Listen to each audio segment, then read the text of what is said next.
Yeah, I mean, I think we started the game a little bit nervy, and then we grew into the game. Obviously, after their first goal, it was obviously an unfortunate goal to concede. Kind of came from nothing, like you said. But I thought we grew into the game. We fed off the energy of the crowd. We knew that Atlanta does some unique things when they attack. They're a difficult team to deal with, and I thought we dealt with it relatively well. I mean, I don't know the stats or have it in front of me, but I'm pretty sure that they had 2 shots on goal and 2 goals.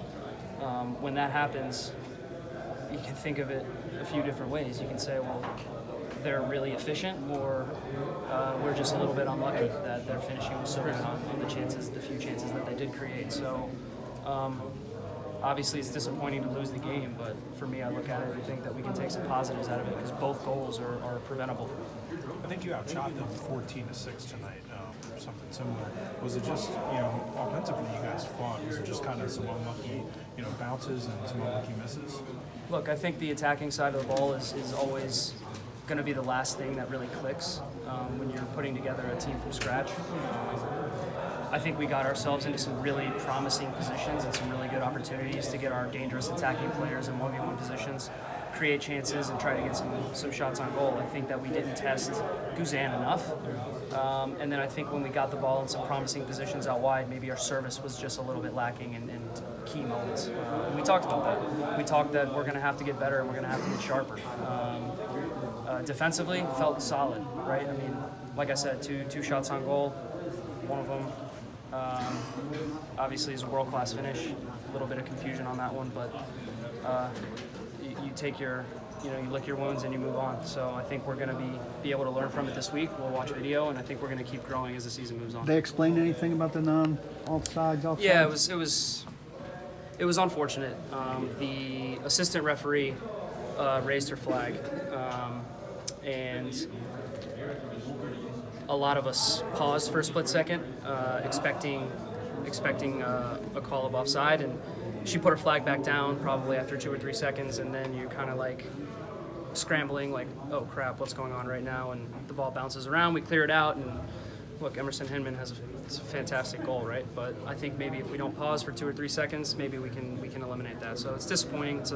It's a lesson to be learned for us because you have to play till the whistle. Ref explained why he disregarded? He explained that he was sorry that the flag went up. It was a mistake, but ultimately that the guy was in an offside position, but the ball came off of one of our defensive players, and so it negates the offside. Which, fair enough, still doesn't make it feel any better when the ball goes in the net, but we have to learn from it. You guys put on a lot of pressure in the last 10 or 15 minutes. Did you feel like the equalizer was coming? We did. We felt like the equalizer was coming the entire second half. Quite honestly, I don't remember Joe having to make a save in the second half. I don't really remember them being that dangerous in the second half. And it's just disappointing that we got back in the game. We got ourselves back in the game at 1-1. And then to concede the second goal when I felt like we were just building a lot of momentum. We were feeding off the energy of the crowd. I mean, that was a punch to the gut. But we came back in the locker room at halftime. We regrouped. We made sure that we stayed positive and tried to bring energy to the second half. So, like I said, I think we were the team on top of the game in the second half. Atlanta won't care about that. They take 3 points and we don't take any. So, ultimately, we can learn a lot from this game. That's all we can do.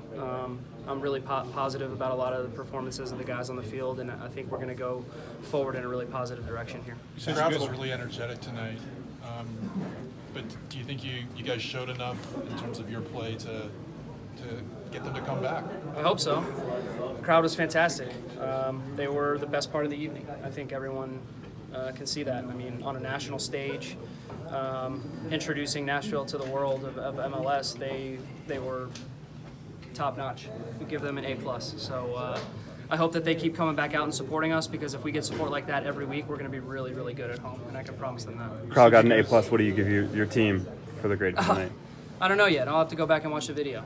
It felt like we could have done a lot of things better, but it also felt like for the first game against a really good team in MLS for us that we tried to put our stamp on the game. So I won't give us a grade just yet. I'll make sure I watch the video, but I'm definitely going to be positive about the way that we played and the way that we performed, because other than the first 10 or 15 minutes where I think they showed their experience and their quality, I thought we were right in the game with them until the very end, and we're maybe a little bit unlucky not to get an equalizer. You said you guys touches for Baji in that first half and very little again in that second half. For someone who's pulling the strings, how do you get him more involved going forward, especially when you guys are talking about converting those chances that you guys have? Yeah, we have to have some more fluidity up top, and we have to have some more, I think, penetrating passes and movement in the midfield to be able to create our chances for our striker. And so, if we're going to have our strikers score goals, they need to be in the box, and we need to be creating chances for them. So it's a team-wide effort. It's not just one or two guys. It's all 11 of us on the field, trying to be a little bit sharper in the final third, trying to be a little bit more fluid in the attack. That's something that'll come with a little bit more time. I'll use Atlanta as an example. I mean, you can see how dangerous PT and Barco and Joseph are when they're in the final third, and how their movements are pretty choreographed and they know each other's tendencies. The only way to get there is to play with each other, and that takes a little bit of time. So I'm sure that it'll start to come together here sooner rather than later, but certainly, you want to start converting on some chances and get your strikers goals. You said you guys were a little nervy coming out. Were you prepared for a crowd that big? Absolutely. Yeah, we knew the crowd was going to do their job. We had heard all the rumors. Pulling into the stadium before the game was was amazing. There was tailgates going on, fans walking around everywhere, scarves everywhere. You could really feel the energy 2 hours before the game started. So we knew that it was going to be like that, but that doesn't change the fact that you're always going to have nerves, you're always going to have butterflies, no matter how that is, and that's on both sides of it. So as we grow into the season, I think we're going to start to form a little bit more of an identity. We're starting to be a little bit more sure of ourselves as we come out of the gates. And those first couple minutes of the game, obviously they had a lot of possession, but they weren't really hurting us any. The only time they hurt us was when we conceded that goal there, the first goal in the first half. So that was disappointing, but I thought we regrouped well, and then we fed off the energy of the crowd, and hopefully they'll keep coming back and supporting us. You guys had a really great game today, but tell us about the next game you guys will be having. Yeah, if I'm not mistaken, we'll be away in Portland.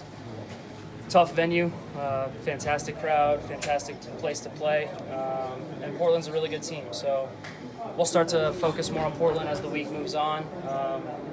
Right now, I'm just trying to process this game that we just played and make sure that when the new week starts, we'll be ready to go for Portland. Thank you, Dax.